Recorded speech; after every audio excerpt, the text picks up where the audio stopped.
para que podamos aprovechar al máximo lo que es un libro de la Biblia. Esto nosotros lo tenemos por costumbre, hermanos, como bautistas. Por lo menos en los miércoles tenemos nuestro estudio bíblico. Ahora vamos a desarrollar un tema basado en una pregunta sacada de lo que dice la Biblia. ¿Ora Jesús por todo el mundo? O si usted lo quiere de otra manera, ¿intercede Jesús por todo el mundo? Bien, vamos a ver. Leemos entonces capítulo 9 y luego del 14 en adelante. Si terminamos a las 8:30, pues nos quedamos al final para departir, compartir. Y también si usted tiene una necesidad, no dude por favor en escribirla para poder estar orando. Recuerde que si dos nos ponemos de acuerdo, recuerde que dentro de nuestra congregación también dice que la fe del justo puede mucho. Y hay hermanos que Dios también escucha nuestro clamor. Dios también conoce la intención como que le pedimos las cosas.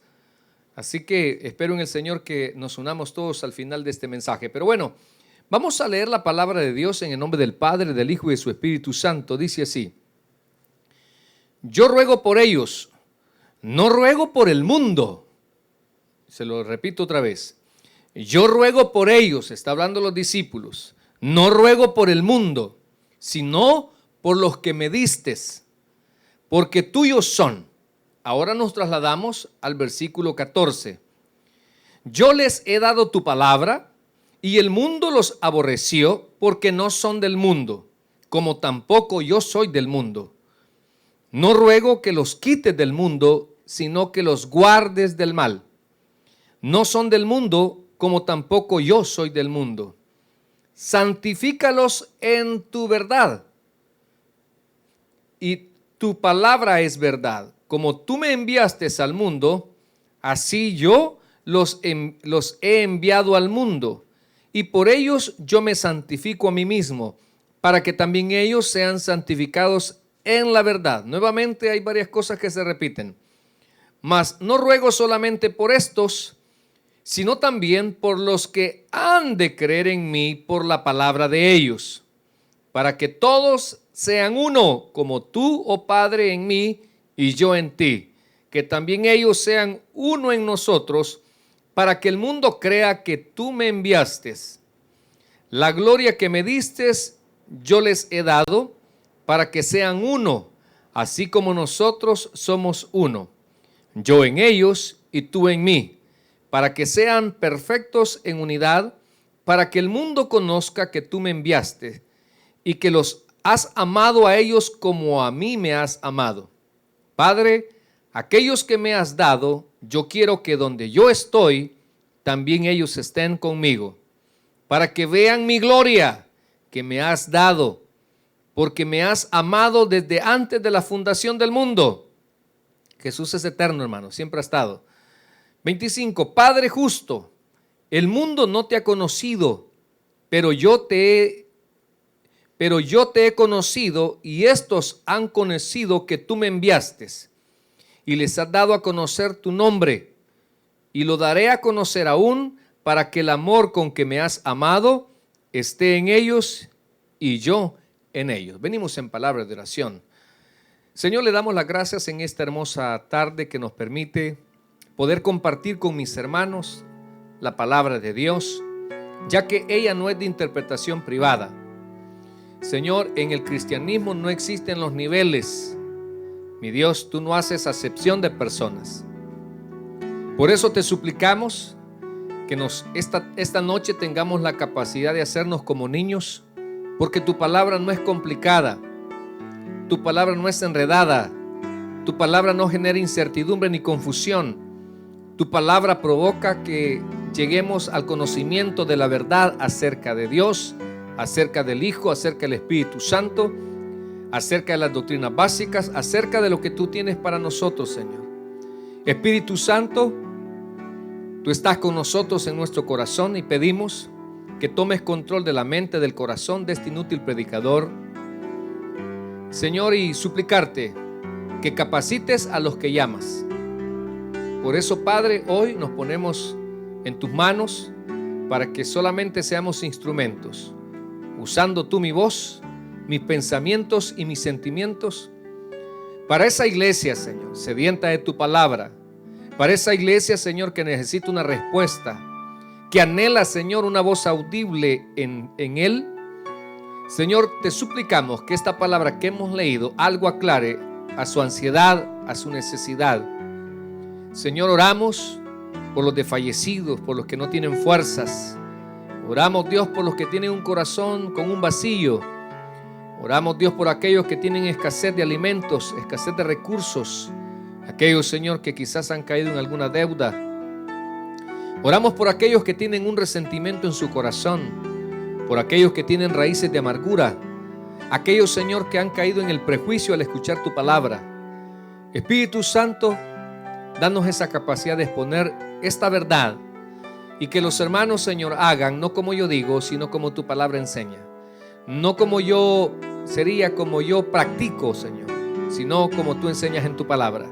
En el nombre de Jesús, Señor, háblenos al corazón. Amén y amén. Bien, mis amados, este mensaje tiene como propósito el que aprendas que la intercesión del Señor Jesús para con Dios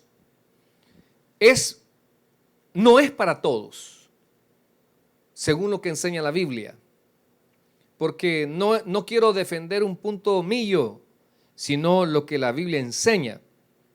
¿A partir de cuándo Jesús pide por alguien? Sería para que me lo entienda mejor. ¿A partir de cuándo escucha el Señor las oraciones? ¿A partir de cuándo? Porque, hermanos, la comunicación es tan importante, donde está un emisor, alguien que da ese mensaje y alguien que lo capta.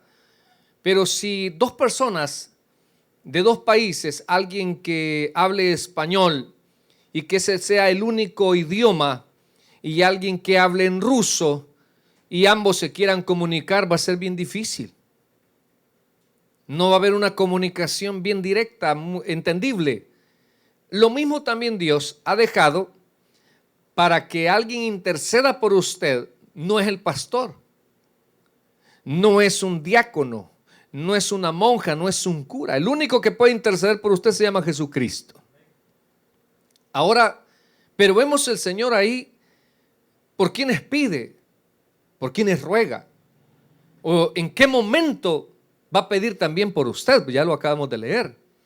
Así que ojalá que usted aprenda que la intercesión del Señor Jesús para con Dios es para todos aquellos que han creído en Él como el Mesías, el Hijo de Dios que el pueblo de Israel esperaba. Y tristemente, hoy en estos tiempos todavía lo esperan. Hacen negocio de donde supuestamente Jesús nació. Hacen negocio donde Jesús supuestamente, ahí donde la tumba está vacía. Hacen negocio donde está, y no quiero ser hiriente porque usted hasta ve los símbolos, en ocasiones nos confunden como judíos. No, aquí en la iglesia del Altar de Hollywood hay hermanos judíos, pero que son bien fregados. Chiteolo para aquellos que entienden eso. Entonces, hermanos, quiero hablar de cosas importantes como este capítulo 17 es conocido por muchos comentaristas como la oración escrita más larga de Jesús en el Nuevo Testamento. O sea, una oración, Jesús oraba horas, pero todas esas expresiones que queda registrada a través de Juan, prácticamente es el que registra mayor expresiones para con Dios. Por eso es conocido como la oración más larga. Y en eso nos deja muchas reflexiones, y una es que ya hemos enseñado que Jesús tenía como hábito el orar, cosa que me da tristeza por el joven que no ora. Me da tristeza por aquellos que tienen una gran tristeza en su corazón y no oran, por aquellos que tienen una gran ansiedad y no oran, por aquellos que tienen un gran problema y no oran, no porque Dios les va a contestar, sino porque no aprovechan ese recurso. Porque ese recurso trae mucho beneficio para nosotros, los cristianos. Y si decimos o dices ser tú que te llamas cristiano, pues déjame decirte que uno de los hábitos a practicar es la oración. La oración tiene que ser con reverencia. No puedes tú estar escuchando música y diciendo que vas a orar. O sea, me refiero a música mundana por expresar algo. Sino tener ese respeto, esa reverencia. Y cuando decimos vamos a orar, no hombre, ¿por qué crees que nosotros inclinamos el rostro? Es una manera de humillarnos ante el Rey, ante el Dios Todopoderoso, ante el Dios Soberano, porque Jesús no es tuchero. No, Él es nuestro amigo, pero también merece respeto. Así como nosotros con nuestros hijos. Yo quiero ser amigo de mis hijos, pero no quiero que abusen de esa confianza que yo les doy. Entonces Jesús tenía como hábito, porque lo vimos en los estudios anteriores, que Jesús oraba. Y quería hablarle, por ejemplo, de Marcos 1:35. Vamos a leer muchos o solo darle las citas, no sé, porque esto ya sería un repaso. Pero dice en el versículo de Marcos 1:35, levantándose muy de mañana, siendo aún muy oscuro, salió y se fue a un lugar desierto y ahí oraba. Dice que siendo aún de mañana y muy oscuro. Buena aplicación para nosotros, ¿verdad? ¿Por qué no adelantas un poco tu reloj despertador y en lugar de levantarte a la hora normal, te levantas unos 5 minutos para poner en las manos de Dios tu día, para poder hacer lo que tú te has propuesto? Porque dice un dicho por ahí, uno propone y Dios dispone. ¿Por qué no te das el tiempo para orar para que el Señor te proteja? Y que algo una cultura que en el sentir o sea, una cosa es lo que yo diga y tal vez las cosas no se malinterpreten, pero tenemos la costumbre de decir, y la sangre de Cristo nos cubra, ¿verdad? La sangre de Cristo no es para cubrirnos, es para perdonar nuestros pecados. No hay ningún versículo bíblico que enseñe que la sangre de Cristo nos va a proteger del peligro. Pero nosotros hemos caído en esa cultura, pero bueno, entonces el punto es levantarnos por la mañana y pedirle a Dios que nos proteja, que nos guarde del peligro, que nos dé capacidad, que nos capacite para desarrollar mejor nuestro trabajo, que nos libre de algún accidente, que nos dé gracia entre nuestros empleadores, no sé. Pero qué bonito acá Jesús dice que se levantó muy de mañana. Eso se llama, hermanos, ser organizados en su vida espiritual. Eso se llama que así como yo tengo muchos hábitos, debería de tener el hábito de orar. Dice también, hermanos, en Marcos capítulo 6, 45 al 47, enseguida hizo a sus discípulos entrar en una barca, ir delante de él a Betsaida y en la otra ribera. Entre tanto que él despedía a la multitud, después de que hubo despedido, se fue al monte a orar. Note que no dijo, ay, he terminado bien cansado, entonces ahora voy a dormir un rato. ¿A qué se fue Jesús? Se fue a orar. Porque por eso dijo Jesús, recuerda usted en los escritos a sus apóstoles, orad y velad para que no entréis en tentación. Porque el diablo anda como león rugiente, a ver a quién se come. Y si usted descuida la oración, porque hermanos, en la oración usted si usted es permitido ser ministrado por el Espíritu Santo, no hombre, le va a poner realmente quién es usted delante de Dios. Alguien que no es nadie, alguien que sin él usted no fuera nada, alguien que Dios en un momento le dio la mano. O sea, porque muchos, a medida que Dios nos va bendiciendo, nos va prosperando, se nos olvida quién fue el dador de todos los favores. Entonces la oración es tan clave, y acá el Señor Jesús termina y nos dijo, ay, y voy a orar. No, la oración no debe de ser una carga, debe de ser una necesidad en la vida del cristiano. Ni un amén, pero bueno. Entonces mire, ahora veamos en Lucas capítulo 3, versículos del 21 al 22. Aconteció que cuando todo el pueblo se bautizaba, note en el bautismo de Jesús, también Jesús fue bautizado y orando el cielo se abrió y descendió el Espíritu Santo sobre él en forma corporal como paloma. Y vino una voz del cielo que decía: tú eres mi Hijo amado en quien tengo complacencia.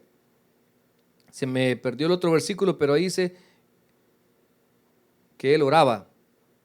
No, ahí está, mire. Y aconteció que cuando el pueblo se bautizaba, también Jesús fue bautizado y orando. O sea que Jesús, cuando él fue bautizado, ¿qué estaba haciendo? Estaba orando.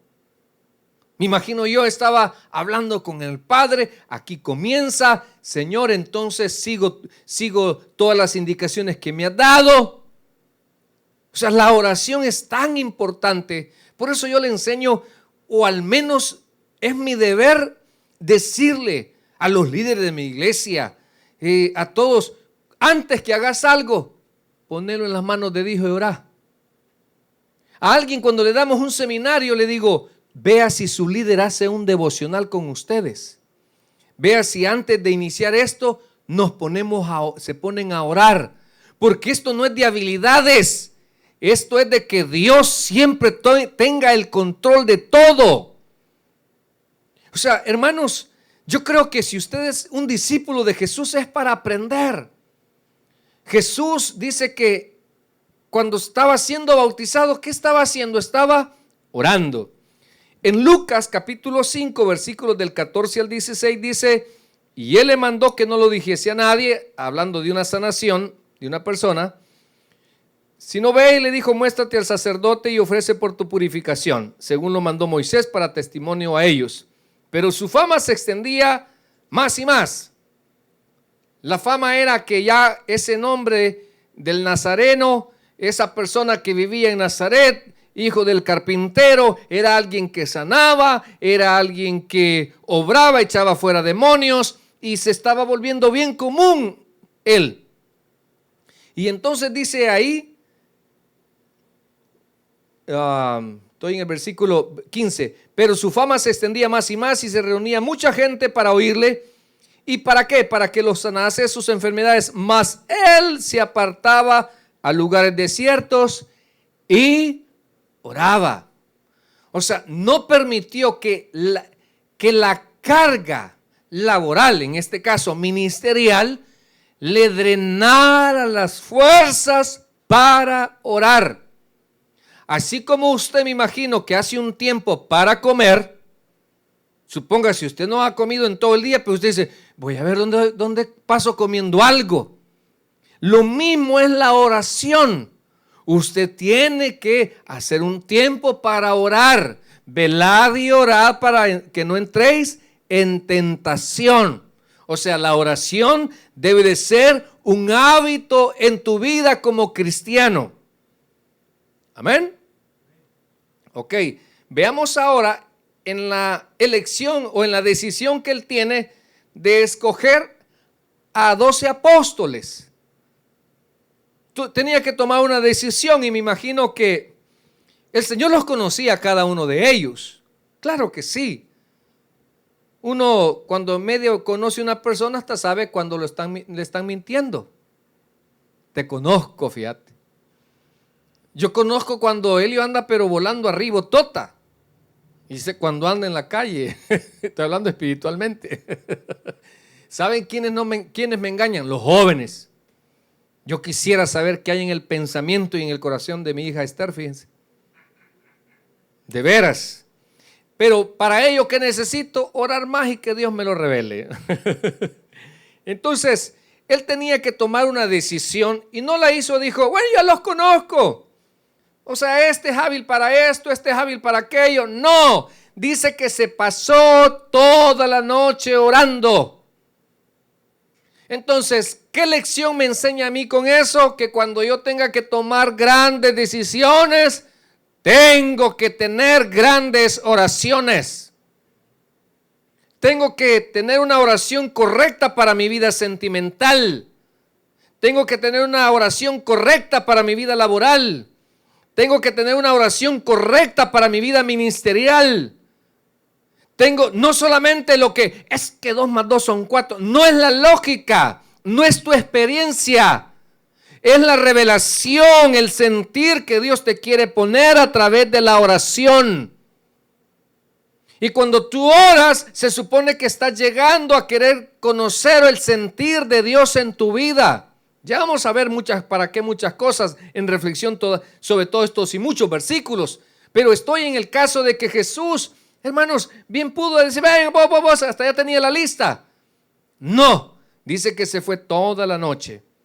Dice, en aquellos días se fue al monte a orar y pasó toda la noche orando. Versículo 12 del capítulo 6 de Lucas. Y cuando era de día, llamó a sus discípulos. Ya habían orado, ya estaba claro, y escogió a 12 de ellos.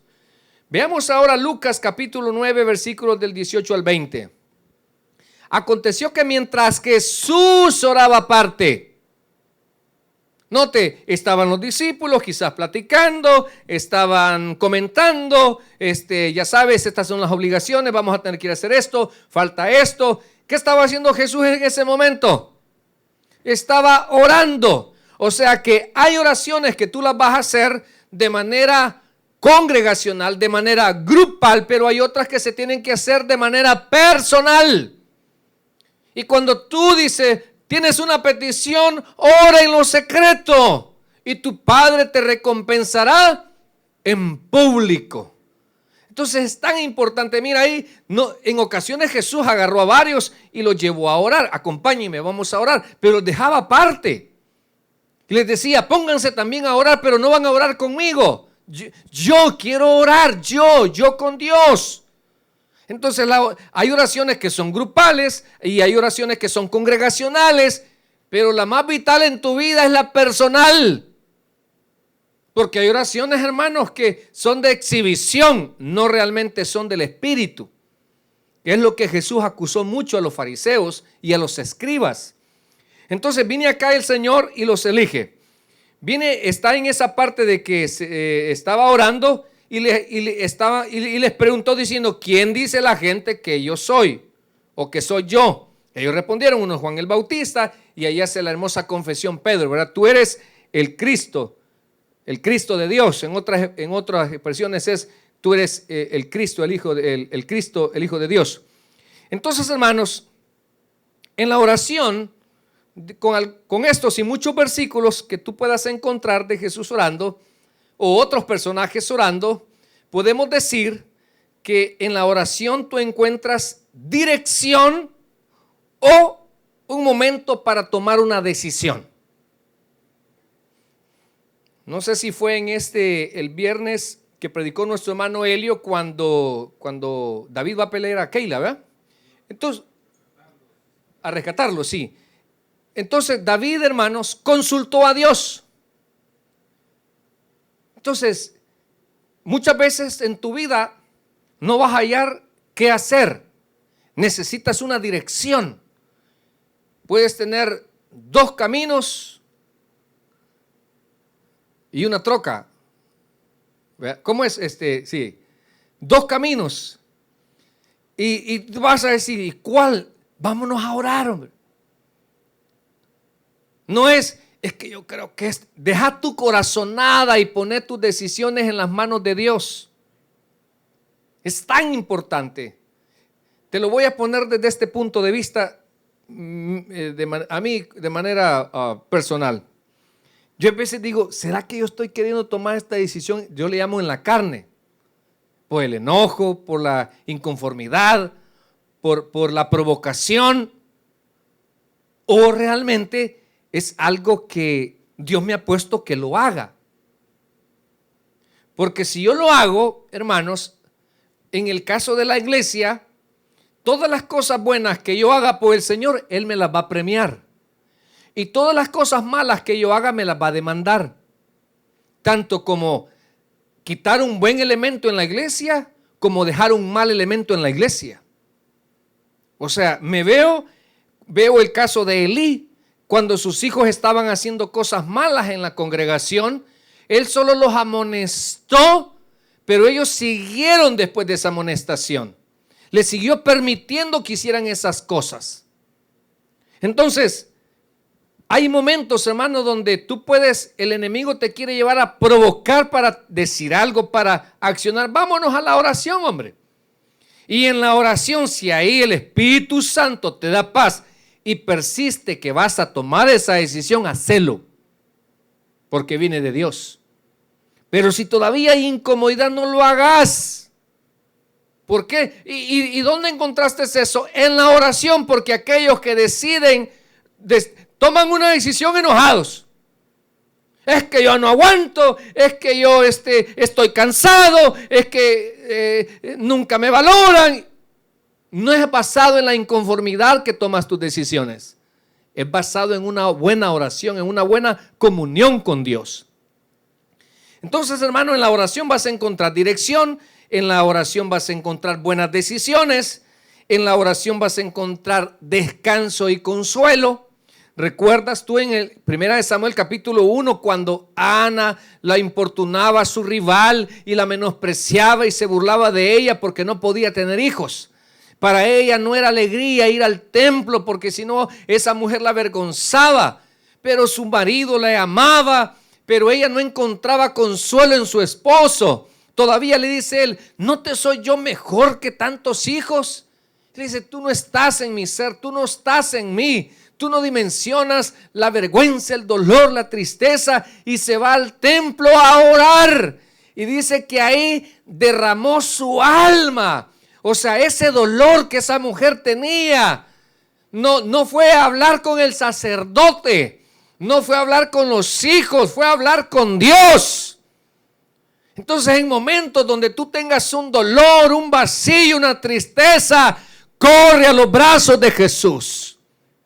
Mira, ¿por qué? Porque en Él vas a hallar, venid a mí, dijo Jesús, los que estáis cargados y cansados, y yo os haré descansar. Si en la vida enfrentas una tristeza, si en la vida enfrentas a alguien que te está avergonzando, si en la vida encuentras a alguien que te está vituperando, si en la vida hay una persona injusta, una persona malagradecida, que tu enojo no te lleve a reaccionar igual, vamos a los pies de Jesús. Vamos a Jesús a orar para que Él nos diga qué va a ser lo correcto. Si tengo que sentarme con esa persona y decirle, ya basta. Mi mansedumbre no la veas, no la pisotees. O realmente pasa por alto esa ofensa que Dios se va a encargar de ella. Pero no reacciones, no actúes tú. Que el Espíritu Santo ponga ese sentir, pero no lo vas a encontrar si no oras. No vas a hallar descanso, no vas a hallar consuelo. Te digo esto en el caso de Ana.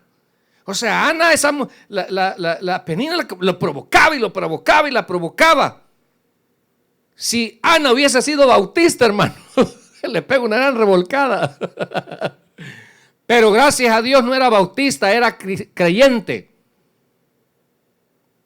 Porque muchos decimos, yo soy manso, pero no menso. No, hermanos.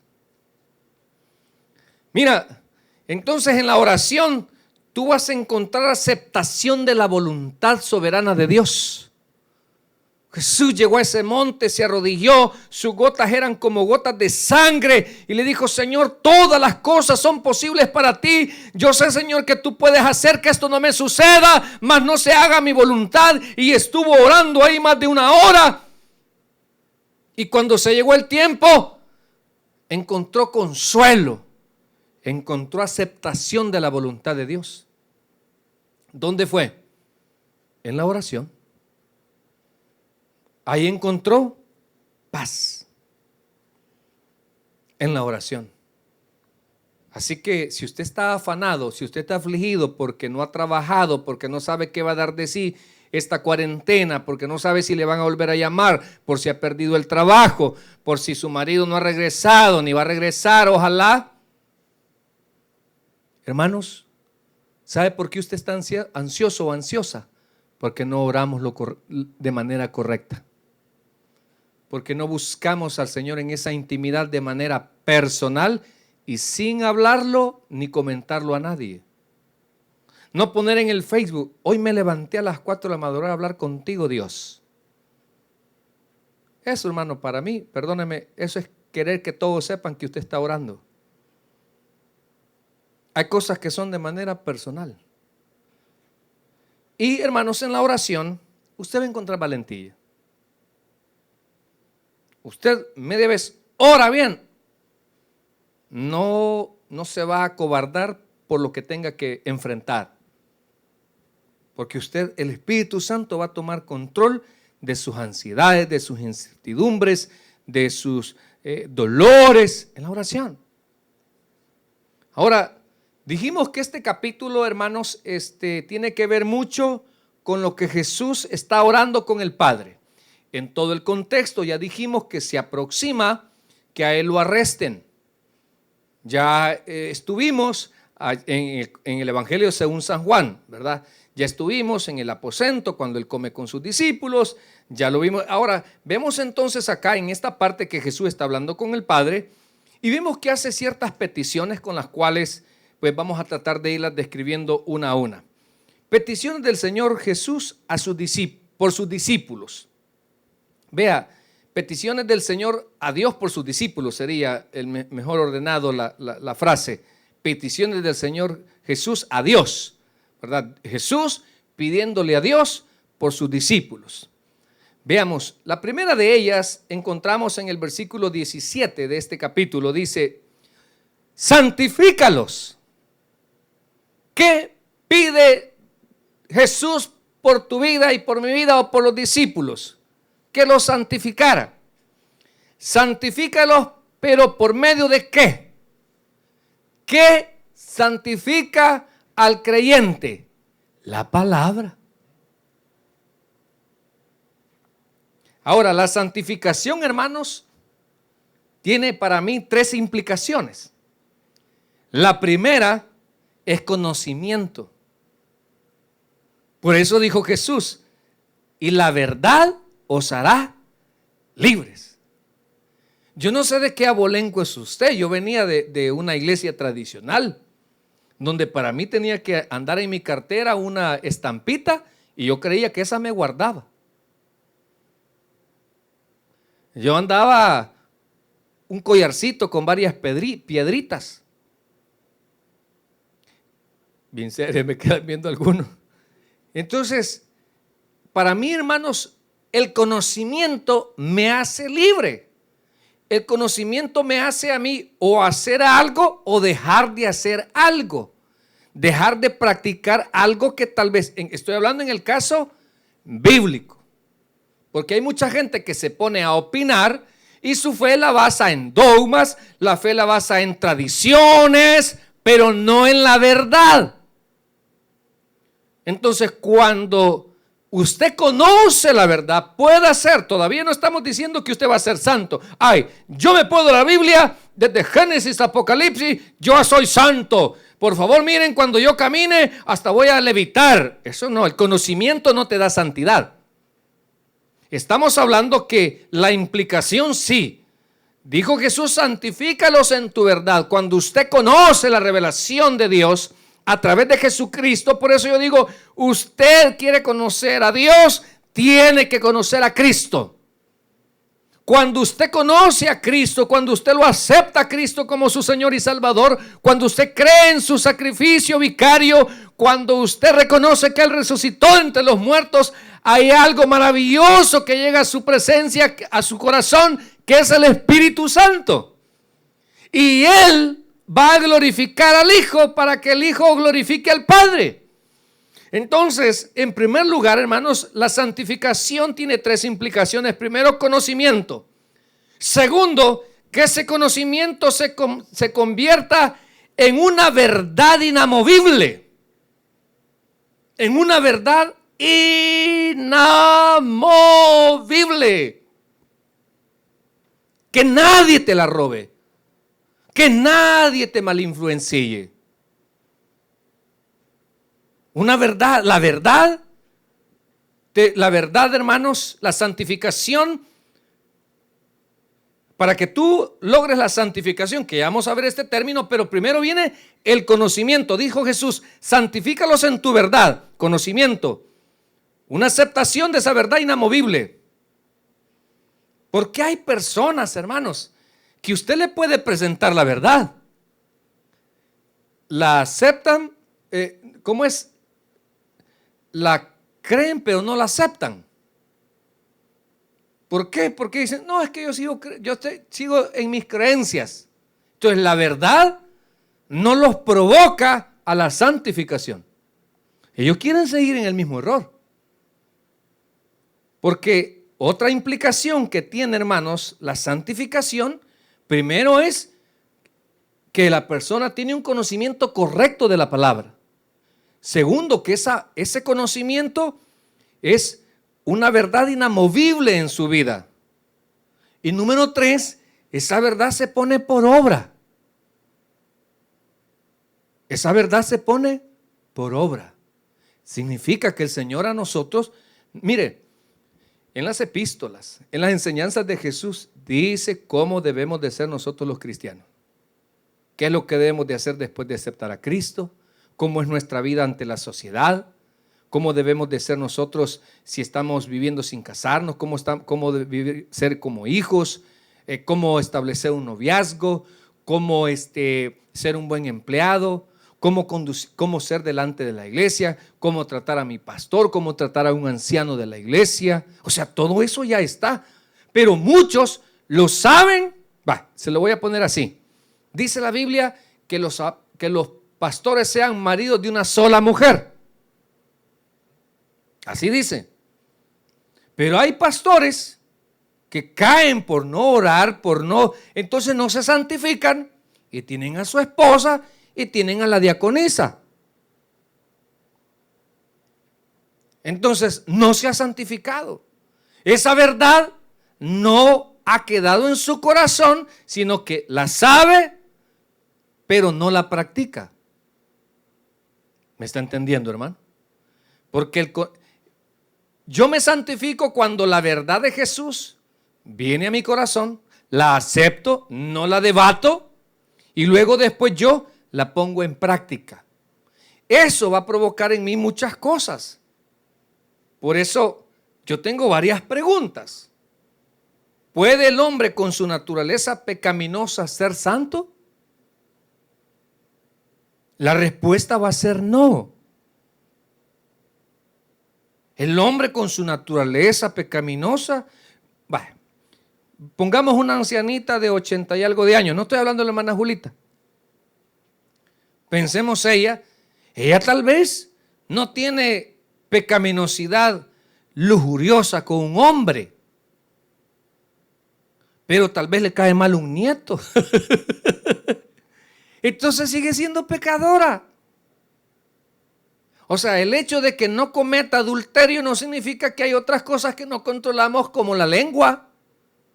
No controlemos lo que miramos o no sepamos controlar lo que oímos, porque hay gente que le gusta el chisme, hermano. A mí han llegado en mi oficina. Mire, pastor, y esta foto del hermano fulano no me la enseña, le digo. No es suficiente con lo que me está diciendo. Si yo quisiera esa prueba, lo veo. Si no, me basta con la palabra. Porque hay cosas que no me edifican. Entonces, hermanos, ¿puede el hombre con su naturaleza pecaminosa ser santo? No. No estamos hablando porque para que usted pueda contemplar la gloria de Dios, usted no puede con esta naturaleza pecaminosa. Se corrompió desde el día que Adán y Eva desobedecieron a Dios. Y por eso hemos heredado el pecado de muerte. ¿Qué le recuerda a usted que sigue siendo pecaminoso? Porque usted envejece. Toda persona en esta tierra, ricos y pobres, es inevitable el envejecimiento. No podemos evitar la muerte en nuestros cuerpos. Entonces, el hombre con su naturaleza pecaminosa no puede ser santo. Por eso vamos a ver qué tipo de santificación está hablando Jesús. Una persona que recibe a Cristo ya no peca. ¿Ya no peca cuando recibe a Cristo? ¿Sí o no? Sí, hermano. Una persona que recibe a Cristo ya no peca. Sigue siendo pecaminoso. La única diferencia es que la sangre de Cristo nos limpia y el Señor nos acepta pasar por alto ese pecado. Esa es la diferencia. Que hay personas que en sus pecados no están justificados.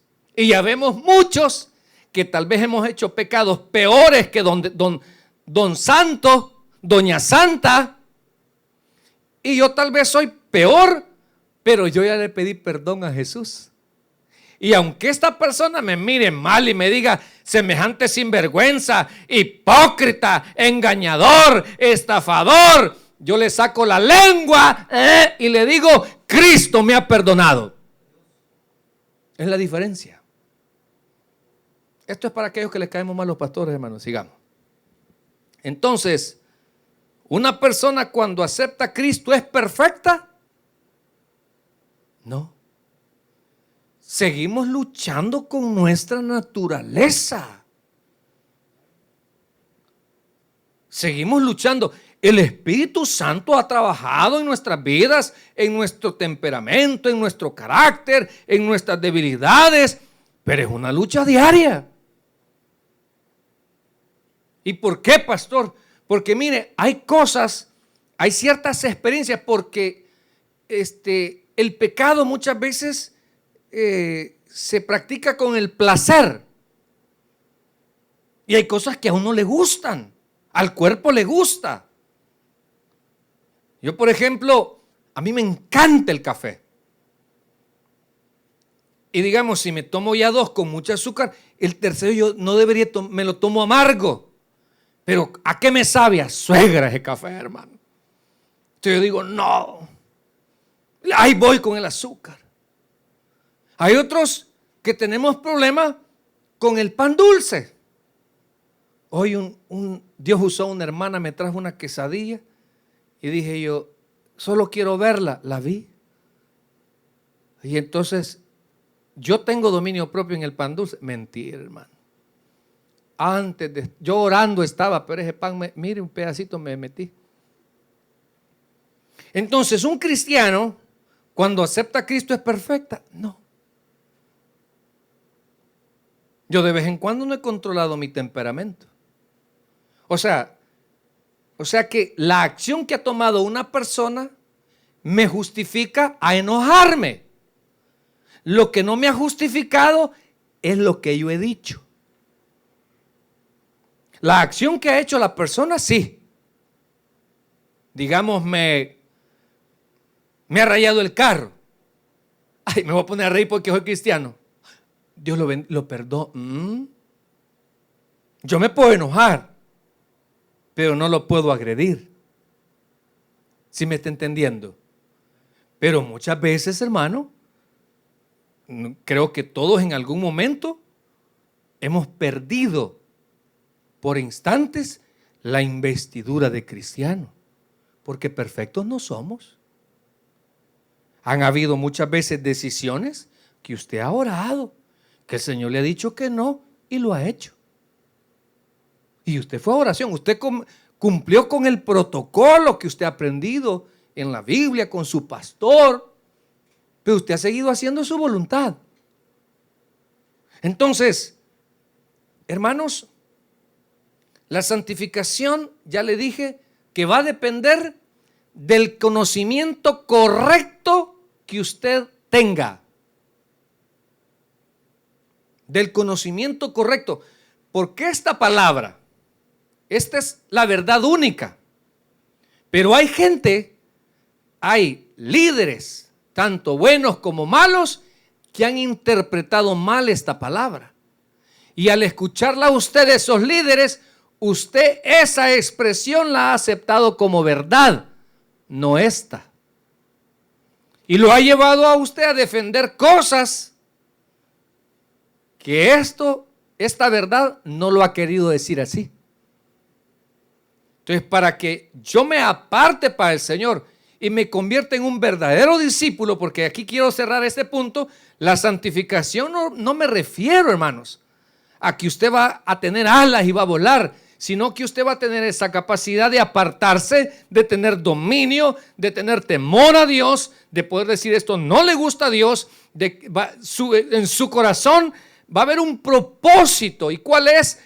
Agradar a Dios hasta donde yo pueda. agradar, sentir que Dios esté agradado de mí, de lo que yo hago, como agradado de qué tipo de padre soy, agradado de qué tipo de hijo soy, agradado. Y allí comenzamos todo eso. ¿Y dónde lo encontramos? En la palabra.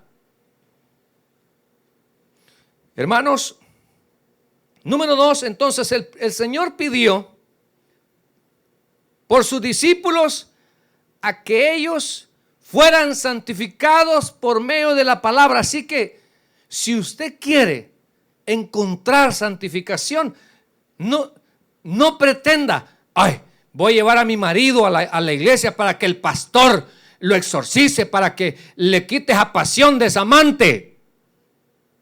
Yo no puedo. El Espíritu Santo sí. Yo no puedo obrar en el alcoholismo de su hijo. El Espíritu Santo sí. Ahí la gente, ¿qué dice la gente que no conoce de Jesús? Ay, vas a la iglesia, ya te van a prohibir. ¿Cuántas cosas te ha prohibido el pastor Edwin? ¿Verdad que por eso ya no publicas tantas tonterías en Facebook porque él te manda? No, porque esa persona ha sido sabia y ha entendido muchas cosas. ¿Me entendés? Bueno, yo sí me entiendo, hermano. En primer lugar, Jesús pidió por sus discípulos que ellos encontraran una santificación por medio de la palabra. En segundo lugar, pidió, hermanos, por una comisión. Mira el versículo 18. Como tú me enviaste al mundo, así yo los he enviado al mundo. Hay una petición que el Señor está haciendo por su iglesia delante de Dios. ¿Cuál es? Que usted y yo retomemos, avivemos, proclamemos la venida del Señor Jesús por su iglesia. Anunciemos su sacrificio. No seamos como el pueblo de Israel. Le voy a explicar esto. Hay, hermanos, en la iglesia del Señor el don de evangelización. El Espíritu Santo agarra a una persona y le pone ese sentir, como en el hermano Israel, que él dijo en el inicio: hermanos, yo no sé ustedes, pero yo siento un gran deseo de hablar de Jesús. Y él no se puede quedar callado. Yo no me puedo quedar callado con los chismes. Todo cuento. Hermanos, entonces viene el hermano, como otros hermanos, salen de su casa, ven a una persona y sienten el deseo de hablar. Porque puede ser que el Espíritu Santo a ellos los quiere usar con el don de proclamación, y son las almas que se van a convertir por medio de ellos. Pero hay un mandato para toda la iglesia, que no es si usted tiene el don, no es si usted tiene el deseo, que tenemos que evangelizar todos. ¿Y cómo se evangeliza, pastor? Primero con tu testimonio. Es una manera de evangelizar. Con tu manera de hablar es una manera de evangelizar. Sí, es una manera, con el trato. Por eso cuando alguien que es inconverso recibe a Cristo, pensemos en el esposo que es alcohólico, pensemos que en el esposo que tiene amante y simpatiza con la iglesia y empieza a llegar, porque no somos de ese tipo de iglesia que señalamos y condenamos. Esa obra se la dejamos al Espíritu Santo. Pero de repente viene este esposo y va viniendo y la esposa dice: este ya volvió con la amante, o sigue con la amante, este quizás me va a dejar, y no sabe que está viniendo a la iglesia. Y de repente llega a la casa y le dice: mira, amor, la verdad es que quiero ordenar mi vida, tú eres la madre de mis hijos, o por lo menos la madre de los que decís que son mis hijos. Y mira, y le dice: bueno, ¿y vos de aquí cómo es que has cambiado? Porque esa es una de las presentaciones o de las características de un creyente. Ya no es el mismo. Uno poco a poco va cambiando. Y entonces aquel padre alcohólico ya no hace sufrir a su familia, ya no los mete en escasez porque malgastaba su dinero, ya no golpea a esposa, ya no es tan neurótico en la casa. O sea, le da una mejor vida. Y ellos quieren saber dónde fue que el papá encontró esa fuente para que le cambió su vida, ese grupo, esas personas. ¿Qué pastor luego obligó? No lo obligó el pastor. No fueron las 4 paredes. Fue el Espíritu Santo. Pero, ¿qué fue, hermanos? Que se abrió una iglesia para predicar. Que hubo un hermano que le habló de Cristo y le dijo: usted está cargado, a usted esos vicios no lo van a llevar para nada. Mire, por favor, le recomiendo que reciba a Cristo como su Salvador personal. Y ese día que la persona recibe a Cristo, hay fiesta en los cielos. El mayor milagro que puede suceder en la vida de un hombre no es que lo sane del coronavirus, no es que lo sane del SIDA, no es que lo sane del cáncer. El mayor milagro es que esta persona sea salva de las llamas del infierno. Ese es el mayor milagro. Esa bendición de saber que nuestros nombres están inscritos en el libro de la vida del Cordero. Pero gracias a que fue que Dios usó su instrumento especial en esta tierra llamada la iglesia. Y la iglesia la componen todos esos discípulos que han creído en Jesús como su Salvador personal. Que han creído esa palabra. Que aunque no le vimos, porque vamos a ver que también oró por nosotros el Señor. Entonces, hermanos, la proclamación, una comisión de que proclamásemos su sacrificio y su resurrección. Una comisión para que digamos y testifiquemos que solo en Jesús hay perdón de pecados.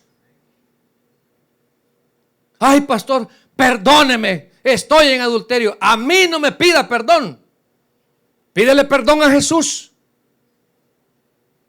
Mire, pastor, le fallé en el ministerio. Yo había dicho que no iba a tomar. Ya no voy a mí no me pida perdón. Pídele perdón a Jesús. Porque cuando yo falle, o las cosas que yo he fallado, yo no voy a llegar delante de usted a pedirle perdón. Y si lo hago, es una manera por el respeto que usted se merece, pero no para encontrar perdón delante de Dios. Sus disculpas, su perdón no me salvan de las llamas del infierno. En cambio, el perdón de Jesús me perdona Dios de mi pecado y me da vida eterna. Y hay gente que busca perdón de Dios a su manera. Hacen promesas. Señor, mira, si me sanas a mi hijo de tal enfermedad, yo te prometo ir a dejarte unas flores a tal basílica. Señor, si me perdonas tal cosa. Y dice el Señor: no, hombre, pedí a través de Cristo. Pero ¿cómo van a pedir si no saben? ¿Y cómo van a saber si la iglesia de Cristo está callada? Y no solo por lo que hablan, sino porque nuestro testimonio está por los suelos. Y no hablo por los lobos vestidos de oveja, porque eso ya estamos claros, sus conductas. Ya sabemos que son vanagloriosos, solo son ellos. Se les nota. Un buen siervo no es transparente. Y cuando digo transparente, no es que va a ser 100% honesto. Va a ser sincero, hombre. Usted va a saber la persona que está delante de usted. Y por eso, mis amados, el Señor pide para que la iglesia, sus discípulos, cumplan la comisión. Les dice: como tú me enviaste, así yo los he enviado al mundo. ¿Se acuerda cuando Jesús ya resucita el tercer día? Estoy en el Evangelio según San Mateo, capítulo 28. Y le dice: toda potestad me es dada en el cielo y en la tierra. Por tanto, id y predicad el Evangelio a toda criatura, bautizándolos en el nombre del Padre, del Hijo y del Espíritu Santo. Todos, sin excepción, estamos en la responsabilidad de testificar de Cristo. Joven, vas a estudiar, no te comportes como ellos, comportate como cristiano. Porque sos cristiano en 4 paredes, sos cristiano con tu mamá y con tu papá, Pero en tus estudios, en tu colegio, en tu trabajo, tenés una boca toda sucia. Lavátela a través del Espíritu Santo. Ese juego ese palabrerillo de doble sentido, eso no es correcto. Las malas conversaciones corrompen las buenas costumbres. Te están corrompiendo porque estás participando de ese lenguaje. Porque no estás cumpliendo la comisión, no estás testificando. Hay gente, hermanos, que se viene de sus países, Estados Unidos, y no vienen a imitar lo bueno, terminan imitando lo malo de este país. Con sus culturas, que no quiero criticarlas. Yo cada vez que se me meten esas cosas, yo pienso, ¿lo haría Jesús? Ese es el parámetro de un buen pastor, no la gente, es Jesús. Por eso, hermanos, tenemos que testificar que solo el sacrificio de Jesús y su resurrección le debemos nuestra salvación. Que solo en Él encontramos perdón de pecados. Que solo Él te puede cambiar el estatus de criaturas a hijos suyos. Porque anda un montón de gente diciendo, Dios, si todos somos hijos de Dios. Pues mire, aquí en Estados Unidos, pues a todos nos mandaron un cheque de $1,200. Levanten la mano a quienes les mandaron. Mejor lo una. Y los demás no les han mandado. Levanta la mano, Gerardo. Pues sí, hermanos. Uy, cada niño, ¿va? ¿Cuántos son? 500. Y me lo mandaron a mí. Yo aquí tengo 4 hijos. Bueno, tengo más. 1, 2, 3, 4, 5, 6. Ni saludo me mandó el tío Sam. Bueno, solo este Sammy que me saluda, pero de ahí. Y soy hijo de Dios, y soy hijo del Rey de Reyes. Entonces así son un montón de religiones, ¿verdad? No, si todos somos hijos de Dios. No todos somos hijos de Dios. Usted no puede ser hijo de Dios si no es a través de Cristo. Usted no puede ser hijo de Dios si no le recibe como su Salvador personal. No, si yo le tengo en mi corazón, si yo le tengo en mi corazón desde que nací. No es así, tenés que creer en su sacrificio, confesarle con tu boca y creer en tu corazón que Dios le levantó de los muertos. Me enojan algunos, hermanos. Así que hemos hablado de 2 peticiones que Dios le hizo, que Jesús le hizo al Señor por ellos y por nosotros. Termino con esto. ¿Qué es la mejor bendición de un padre hacia un hijo? En el caso de nosotros los cristianos, que siempre andan en sus caminos. 2, que me digan, papá, yo quiero ser profesional en esta vida. Y 3, papá, yo quiero ser un servidor de la iglesia.